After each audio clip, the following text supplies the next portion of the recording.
Hermanos, Dios les bendiga. Feliz sábado. ¿Cómo se sienten? Ya tenía un par de sábados de no estar aquí con ustedes. Espero que podamos disfrutar este estudio de la palabra de nuestro Dios y podamos concentrarlos. Hermanos, vamos a orar para que Dios dirija el estudio de su palabra. Vengamos de rodillas. Bendito Señor que estás en el cielo, santificado sea tu nombre. Gracias porque nos permite reunirnos en tu santo templo para escuchar tu palabra. Te pedimos, Señor, humildemente que nos dé sabiduría, conocimiento, que podamos estar en reverencia para escuchar tu palabra.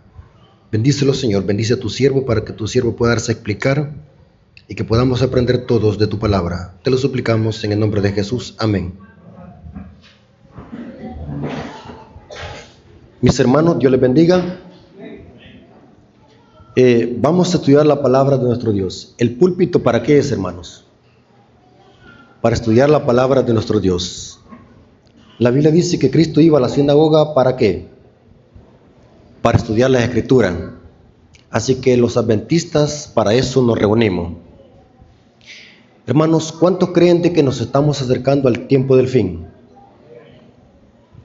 Cada día que pasa, cada segundo que pasa, cada minuto que pasa, nos acercamos al tiempo del fin. Eso significa que Cristo está pronto por venir. ¿Cuántos creen eso? Yo lo creo, hermano, por fe, porque los eventos finales se están cumpliendo rápido. Y es importante que como adventistas conozcamos bien el tiempo en que estamos viviendo. Así que por esa causa, por esa razón, vamos a estudiar este tema. Hermanos, vamos a hacer un paralelo entre Génesis capítulo 11 y Apocalipsis 13. Vamos a ver de que la historia se repite. Lo mismo que pasó en el antaño se va a volver a repetir. La diferencia que es a nivel mundial. Y por eso es que nosotros como adventistas tenemos que conocer perfectamente las profecías. Y saben, hermanos, que el platillo fuerte de los púlpitos adventistas tienen que ser las profecías de Daniel y Apocalipsis. Eso dice la sierva del Señor en el libro Testimonios para los Ministros, página 112. Así que eso vamos a hacer en esta mañana de culto divino. Quiero que usemos como base Génesis capítulo 1, versículos 27 al 28. Saben, hermanos, yo entré a la iglesia adventista en el año de 1998. Y desde que entré a la iglesia adventista, siempre me ha gustado estudiar temas de profecía. Y lo que he llegado a comprender es de que para entender las profecías de Apocalipsis, tenemos que conocer desde Génesis hasta Judá, porque dice la sierva del Señor que en el Apocalipsis todos los libros de la Biblia terminan y se encuentran. Significa que para entender temas de profecía tenemos que conocer de dónde provienen los símbolos. ¿Por qué las iglesias evangélicas tienen una mala comprensión de la profecía? Porque no conocen este principio que vamos a usar en esta mañana. Ellos interpretan las profecías a su modo, a lo que se les viene a la mente. En cambio, los adventistas del séptimo día somos disciplinados a la hora de interpretar la profecía. Noten cómo dice Génesis capítulo 1, versículos 27 al 28. Cuando Dios creó a la primera pareja, ¿cuál fue el mandato? Y creó Dios al hombre a su imagen. A imagen de Dios los creó, varón y hembra los creó. Noten que como que si Dios a través de Moisés quiere enseñarlos algo. Varón y hembra los creó. ¿Qué se le viene a la mente a usted cuando escucha este versículo? Matrimonio, o sea que el matrimonio tiene que ser entre un hombre y una mujer, porque Adán y Esteban no pueden procrear. ¿Verdad que no pueden procrear Adán y Esteban? Para que haya procreación tiene que existir Adán y Eva. Y los bendijo Dios. Noten en qué los bendijo. Y les dijo: fructificaos y multiplicaos, llenad la tierra y sojuzgadla, y señoread en los peces del mar y en las aves de los cielos y en todas las bestias que se mueven sobre la tierra. Usted sabe, hermano, que la primera pareja fue creada por Dios. Después nosotros nacemos por procreación. ¿Saben qué significa procreación? Nacemos por la unión de un hombre y una ¿qué? Una mujer. Eso significa procreación. El plan de Dios, noten, antes de entrar al pecado, ¿cuál era? Que nos multiplicáramos, que llenáramos la tierra, que los esparciéramos. Noten. Y este mandamiento se le volvió a decir a Noé después del diluvio. Génesis 9:1. Dios le vuelve a decir a Noé que se multipliquen, no que se aglomeren, no, que se multipliquen y que llenen la tierra. Génesis 9:1. Y bendijo Dios a Noé y a sus hijos, y les dijo: fructificaos y multiplicaos, llenad ¿qué? La tierra. Hermanos, ¿cuál era el plan de Dios? Es de que la tierra ¿qué? Se llenara. Interesante. Ahora vamos a ver de que hay un grupo de gente rebelde, apóstata, que hace lo contrario. Dios le dijo a Adán y a Noé: fructifíquense y llenen la tierra. Y vamos a ver de que el diablo siempre le lleva la contraria a Dios. El diablo, hermanos, es la antítesis de Dios. El diablo usó a los hijos de los hombres para hacer lo contrario a este mandato de Dios. Y esto lo encontramos en Génesis capítulo 11, versículos 1 al 7.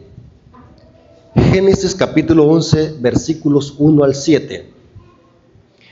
El líder de esta rebelión, según el capítulo 10 de Génesis, era Nimrod, bisnieto de Noé. Nimrod. Su nombre significa rebelde o rebelión. Y noten qué es lo que está haciendo esta gente.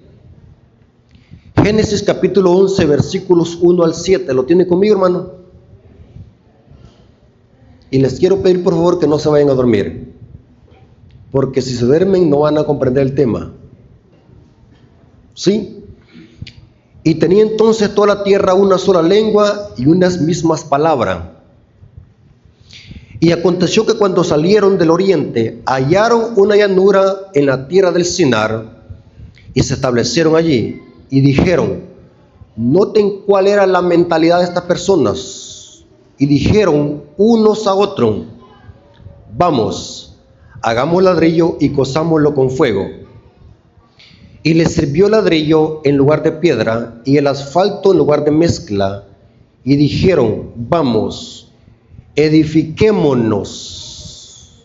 Hermanos, cuando decimos edifiquen, me excluyo yo, pero si yo digo edifiquémonos, me incluyo.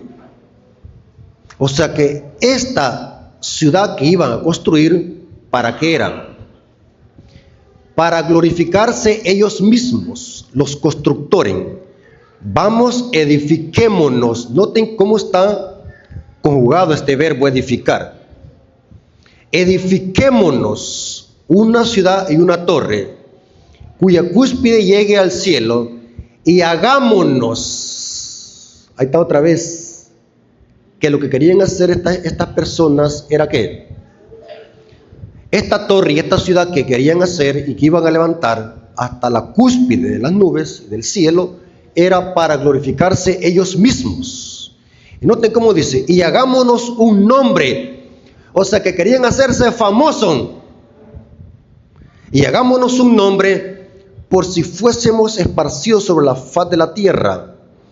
Y descendió Jehová para ver la ciudad y la torre que edificaban los hijos de ¿quién? De los hombres.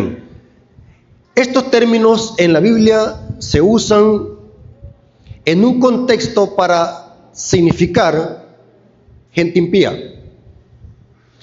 Cuando nosotros venimos a Cristo, dice la Biblia que nosotros llegamos a ser hijos de Dios. Juan capítulo 1, versículos 11 y 12. La antítesis, o sea, lo contrario, los hijos de los hombres en la Biblia simboliza a los impíos. No son hijos de Dios, son hijos de los hombres. Y noten cómo dice, y dijo Jehová, he aquí el pueblo es uno. ¿Qué significa la palabra uno? ¿Verdad que un cuerpo fue metido en otro cuerpo? ¿O qué significa son uno? Significa que tenían un mismo propósito. Estaban unidos ¿cómo? En mentalidad y objetivo. El pueblo es uno y todos tienen un mismo lenguaje. Y ha comenzado la obra y nada les hará desistir ahora de lo que han pensado hacer. O sea que estaban decididos a hacer una torre y una ciudad. Y vamos a ver para qué querían hacer esa torre. Ahora pues descendamos. Noten cómo dice Dios, descendamos. En el idioma hebreo, el nombre de Dios, hermanos, es Elohim. Es el nombre plural de Dios. Aquí se usa el nombre plural. Ahora pues descendamos y confundamos ahí su lengua para que ninguno entienda el habla de su compañero. O sea que el don de lengua, ¿dónde se dio? En la Torre de Babel. ¿Pero para qué se dio? Para confundirlos. Mientras que en Hechos de los Apóstoles, ¿para qué se dio el don de lengua? Para unirlos y predicar el Evangelio. Mientras que en la Torre de Babel, el don de lengua, ¿para qué se dio? Para confundirlos. Interesante, hermanos. Ahora, veamos qué tramaban estos impíos. Tienen un propósito. Estaban unidos todos. Querían hacer una torre y una ciudad para glorificarse ellos mismos y hacerse famosos. El espíritu de profecía nos dice cuál era el objetivo. Y vamos a ver de que lo que querían era establecer un nuevo orden mundial. Y la Torre de Babel iba a ser como una metrópolis. Patriarcas y Profetas, página 99, párrafo 1. Patriarcas y Profetas, página 99, párrafo 1. Noten cómo dice. Esto es tremendo, hermanos. Mire, el ser humano siempre ha querido desafiar a Dios y de burlarse. Y de Dios nadie se burla, hermanos. ¿Ah? De Dios nadie se burla. Dios había mandado a los hombres a que se diseminaran por toda la tierra, o sea, que se esparcieran, que la poblaran y que se enseñorearan de ella.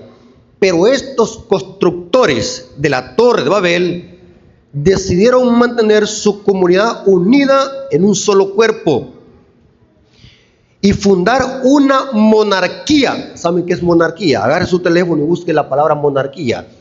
Es un régimen de gobierno déspota y absoluto. O sea, querían hacer una monarquía, un gobierno dirigido por un solo hombre, un gobierno totalitario. Noten. Y querían hacer una monarquía que a su tiempo abarcara toda la tierra. Así su ciudad se convertiría en la metrópoli del imperio universal. O sea, querían establecer un orden mundial, contrario a los planes divinos. Su gloria demandaría la admiración y el homenaje del mundo y haría célebres a sus fundadores. Por eso es que dijeron, hagámonos, porque querían hacerse famosos. ¿A quién no le gusta la fama, hermanos? El ser humano es propenso a agarrar fama. Pudiéramos hablar mucho de este tema, de la fama satánica que da el diablo. terrible, hermanos. Cada día la humanidad va devolucionando. ¿Sabe qué significa? No estoy diciendo vamos evolucionando, va devolucionando, al contrario. ¿Sí? Cada día la sociedad en que vivimos va perdiendo sus valores. Y noten cómo dice la siguiente cita: la magnífica torre que debía alcanzar hasta los cielos estaba destinada a ser algo así como un monumento del poder y la sabiduría de los constructores para perpetuar la fama hasta las últimas generaciones. O sea que si Dios no hubiese destruido esa ciudad estuviera hasta el día de hoy. Porque estos impíos, noten para qué querían esa ciudad: para perpetuar su nombre. Dice la siguiente cita en el párrafo 2: creyeron que construyendo la torre hasta la altura mucho más elevada que la que había alcanzado el diluvio, se hallarían fuera de toda posibilidad de peligro por si venía otro diluvio. O sea, ellos saben, hermanos, que todos esos volcanes que nosotros tenemos, esos grandes quebradas que nosotros tenemos, cordilleras en el planeta Tierra, son producto del diluvio. Los volcanes son producto del diluvio. Las grandes montañas son producto del diluvio. Esos grandes acantilados son producto del diluvio. Esas grandes quebradas, ese gran cañón del Colorado, son productos del diluvio. Y los constructores de la Torre Babel hicieron esta torre más alta porque ellos querían escapar de otro diluvio por si viniese. ¿Qué estaban haciendo, hermanos? Desafiando ¿el qué? El poder de Dios. Y noten cómo dice: al poder ascender a la región de las nubes, esperaban descubrir la causa del diluvio. O sea, querían negar la existencia de Dios, querían dar una explicación científica de que el por qué había sido el diluvio. Imagínense. Toda la empresa tenía por objeto exaltar aún más el orgullo de quienes la proyectaron, apartar a Dios de las mentes de las generaciones futuras y llevarlas a idolatría. O sea, querían apartar a Dios. Era un gobierno totalitario, era una monarquía que buscaba apartar a Dios y así los hombres glorificarse a sí mismos. Ahora, hablemos un poco de Apocalipsis 13. Estos temas ya los he presentado muchas veces aquí en esta iglesia. Yo sé que los hermanos van a entender de lo que voy a hablar. Pero quiero, hermanos, hacer un pequeño paréntesis, hermanos, de que el diablo no cambia su estrategia. El diablo usa la misma estrategia, pero ¿sabe qué es lo que hace? La refina. Dice Elena de White que el poder del diablo para tentar y engañar es 10 veces mayor que en los días de los apóstoles. O sea, el diablo refina sus engaños.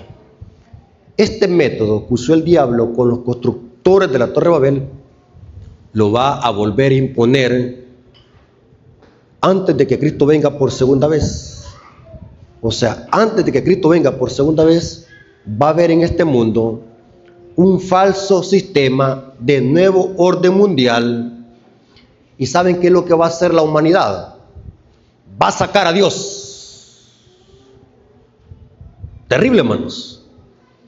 Quiero hacer un pequeño paréntesis para hablar acerca de las encíclicas del Papa Francisco. Hermanos, es terrible, hermanos. Uno se queda impactado al ver cómo el diablo está moviendo las piezas del ajedrez perfectamente. El Papa Francisco ha sacado aproximadamente en los últimos años de su vida 3 encíclicas: Laudato Si, Fratelli Tutti y Laudato Deum. La última se llama Laudato Deum, la segunda parte de Laudato Si. Pero me llamó la atención, hermanos, la mentalidad del Papa Francisco. Hermanos, ¿saben de que el Papa Francisco ya no puede caminar él porque ya está bien enfermo físicamente? Pero la mente que tiene una mente de ¿quién? ¿Sabe quién es el Papa Francisco? Un jesuita de los más pesados del Vaticano. Y para que alguien sea jesuita, ustedes creen que va a ser cualquier ignorante que lo van a decir, vení, vas a ser jesuita vos. Los jesuitas, por eso es que Napoleón Bonaparte tenía como enemigos acérrimos a los jesuitas. Y Napoleón Bonaparte le llamaba a los jesuitas organización militar, nunca les dijo organización religiosa. Napoleón Bonaparte le llamaba organización militar a los jesuitas. Pero es interesante, hermanos, que los jesuitas son la red de espionaje más poderosa del Vaticano. Cuando leemos las encíclicas del Papa Francisco, estamos leyendo la mentalidad de un jesuita.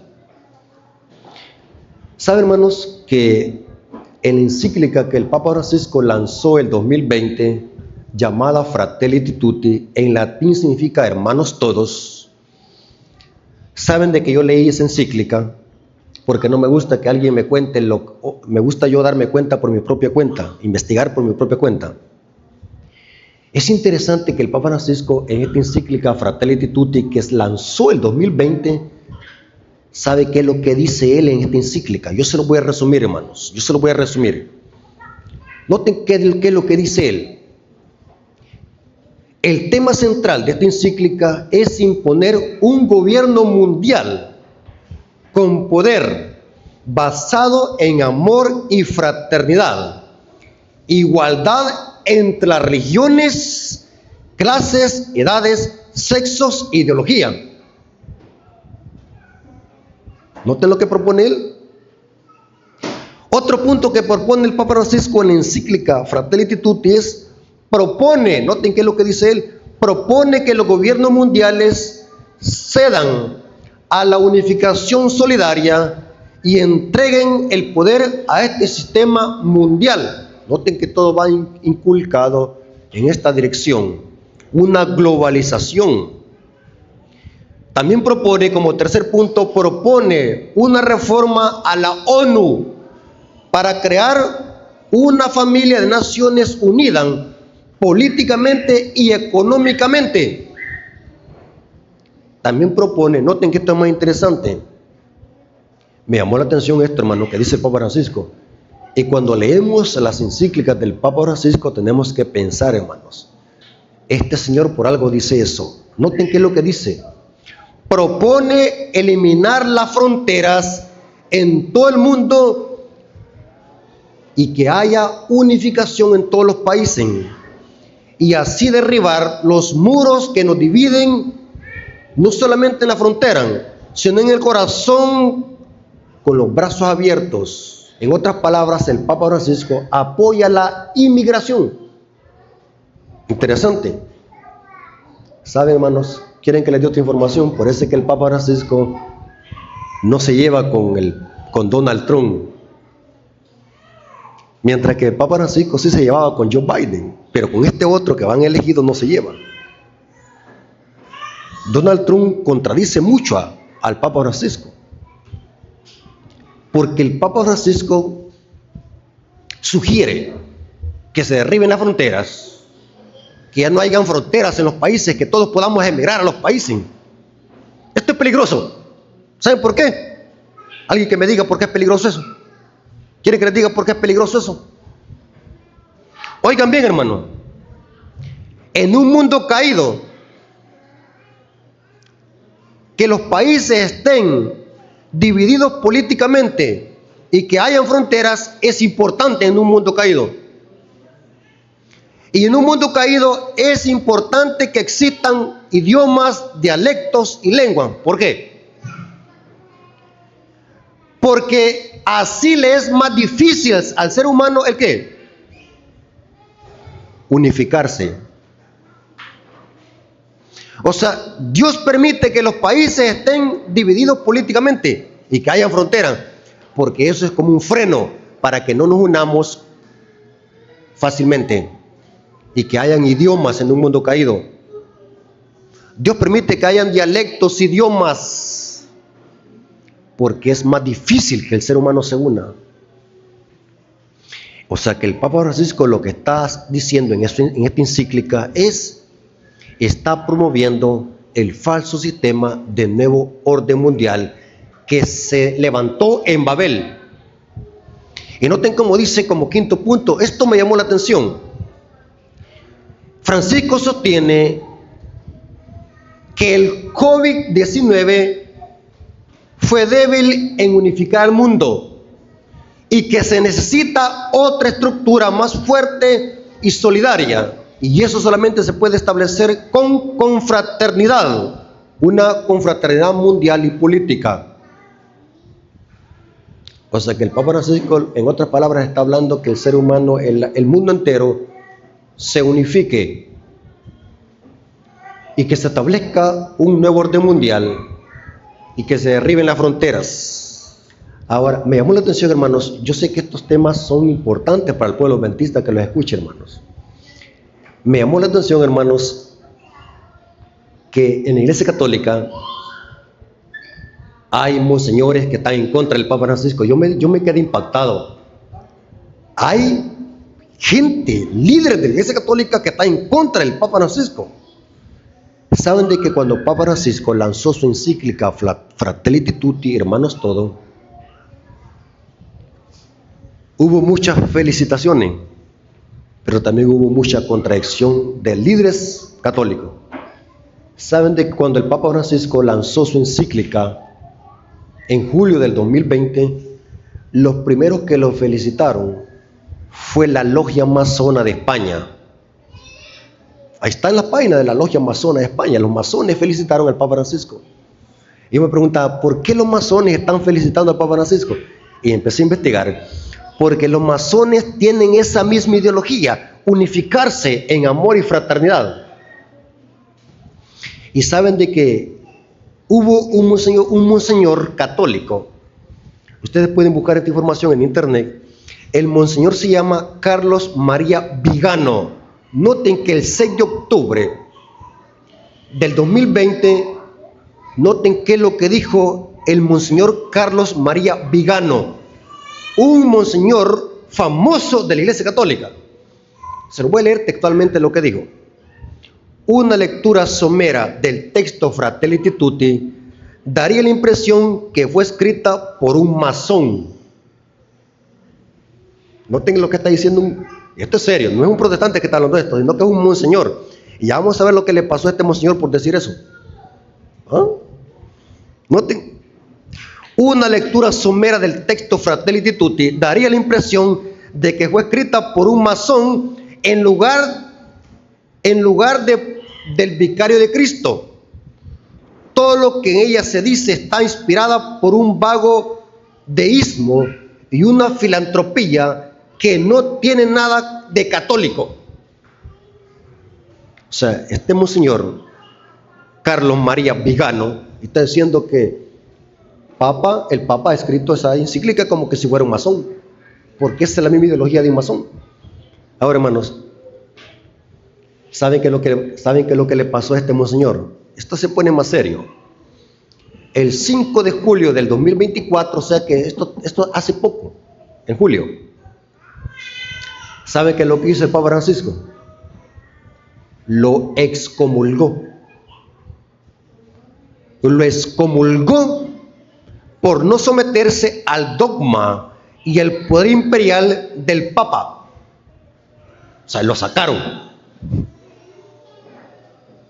¿Y saben qué es lo que decía el documento que anunciaba que Vigano ya no era monseñor? Y se decía por qué razón Vigano fue excomulgado. ¿Saben qué significa excomulgado? ¿Alguien me puede decir qué significa la palabra excomulgado en la Iglesia Católica? ¿Qué significa? Es como decir condenado. Un alma condenada. Mire cómo dice. ¿Por qué razón se excomulgó? Por negar la legitimidad de Francisco como sucesor de Pedro.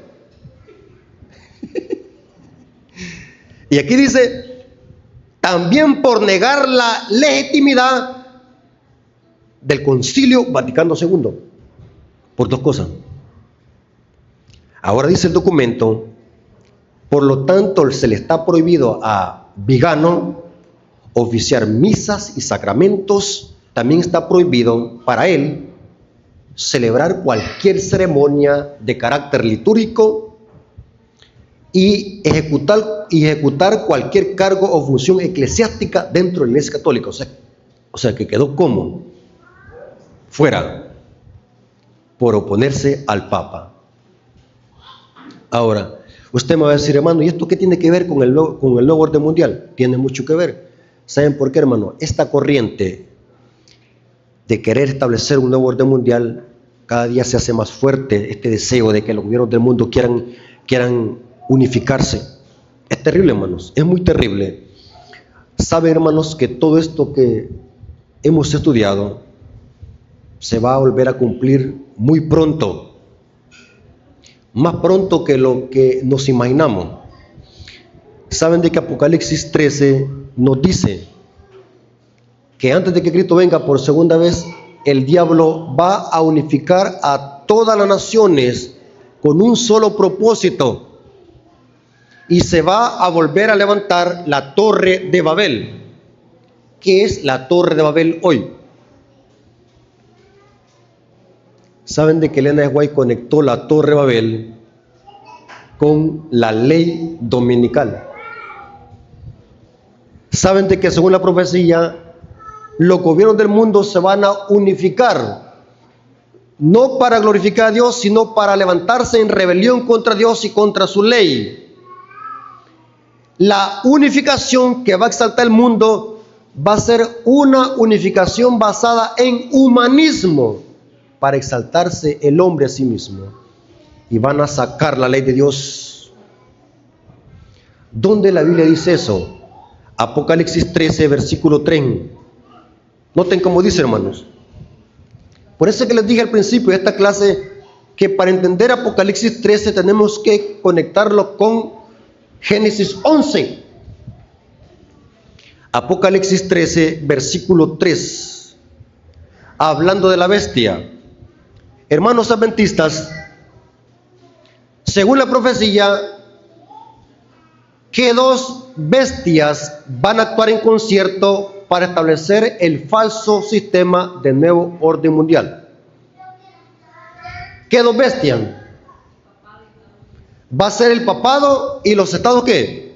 Unidos. ¿Y quién va a estar detrás de ellos? De estas dos naciones, ¿quién va a estar detrás? El dragón. Interesante, hermano. El dragón. Según la profecía, la primera bestia de Apocalipsis 13, ¿quién es? El papado. ¿Y la segunda bestia quién es? Los Estados Unidos. En otras palabras, ¿dónde va a iniciar la persecución? En los Estados Unidos. ¿Dónde va a terminar la libertad civil y religiosa primero? ¿Dónde? ¿En qué país? En los Estados Unidos. ¿Dónde es que se va a invalidar por completo la ley de Dios? ¿En qué nación va a ser? ¿Para qué lo va a hacer esa nación? ¿Para agradar a quién? A la primera bestia que tuvo la herida de espada y vivió. Noten que todo lo que hace la segunda bestia lo hace para agradar a quién. ¿Sabe, hermano, que en una noche de estas explicaba yo en un video donde esta nación es una nación que ha sido bendecida por Dios? Saben de que muchos creemos de que Estados Unidos es una potencia mundial por los dólares que tiene. Y es cierto, hermano, a cualquier país donde usted vaya y muestre los dólares, hay poder en los dólares. Pero Estados Unidos no es potencia mundial por los dólares. ¿Saben por qué dice el Espíritu de Profecía? Porque es una nación bendecida por Dios.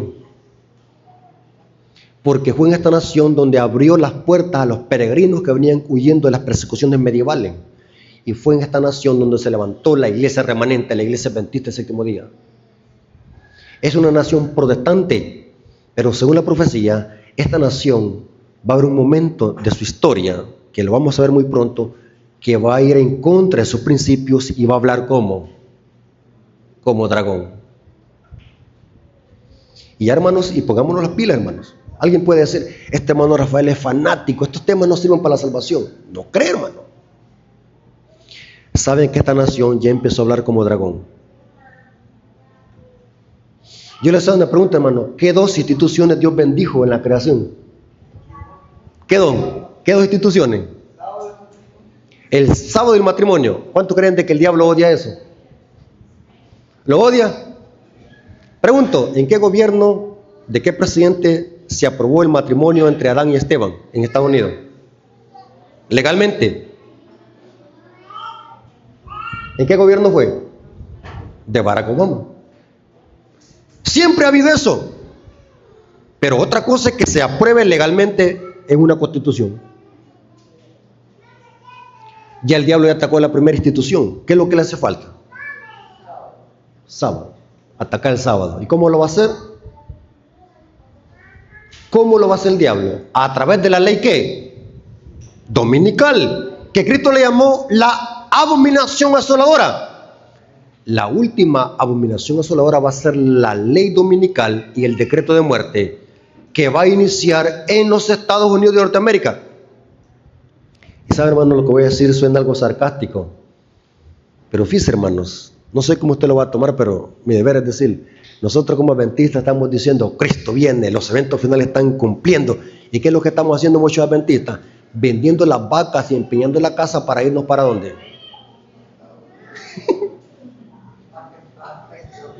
Miren, se quedan en la calle como pelagato porque quieren irse ¿para dónde? Para los Estados Unidos. No buscan otro lugar, solo para allá.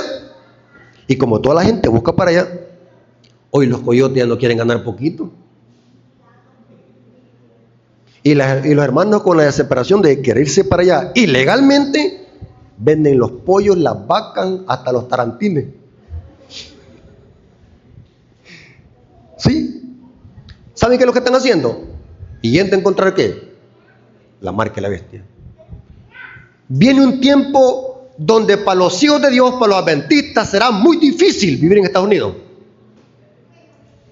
La crisis está poniendo más fuerte en Estados Unidos. Créalo, hermano. La profecía se va a cumplir.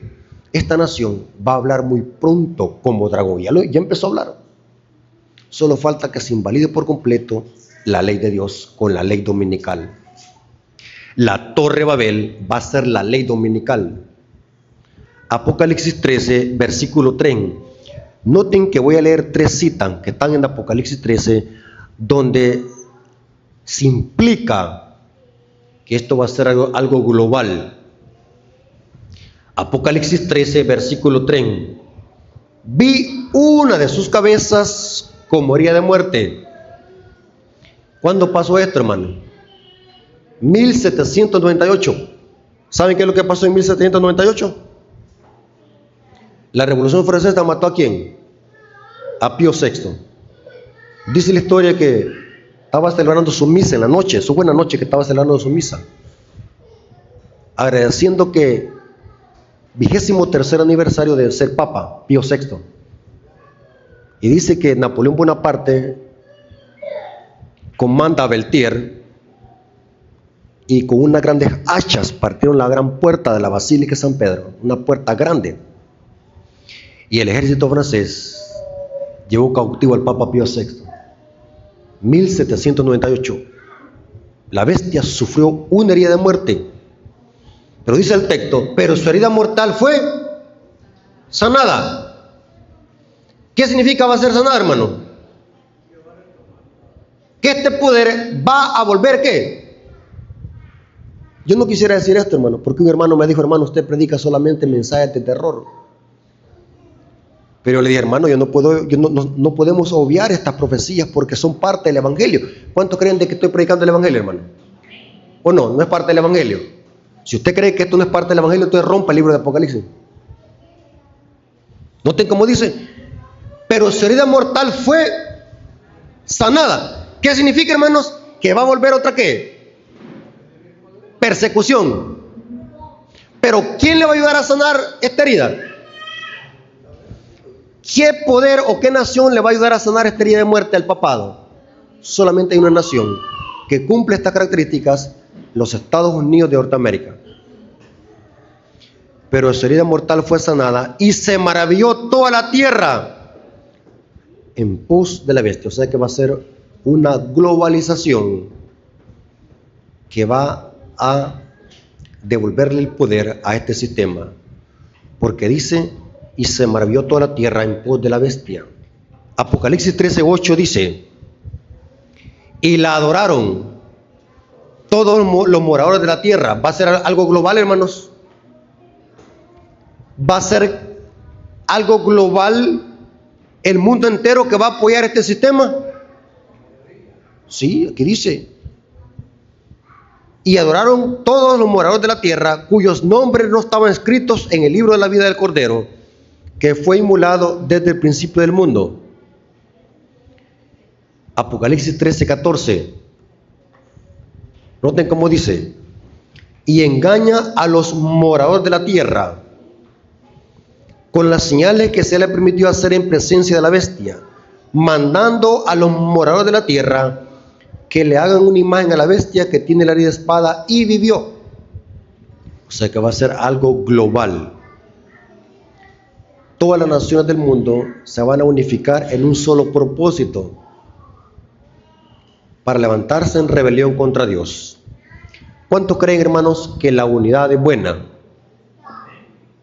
¿Es buena la unidad? ¿Pero en qué contexto? ¿En qué contexto es buena la unidad? Cristo, cuando oró por sus discípulos, dice que estuviéramos unidos. Pero la unidad, ¿en qué contexto es buena? Santifícalos en tu verdad, tu palabra que es verdad.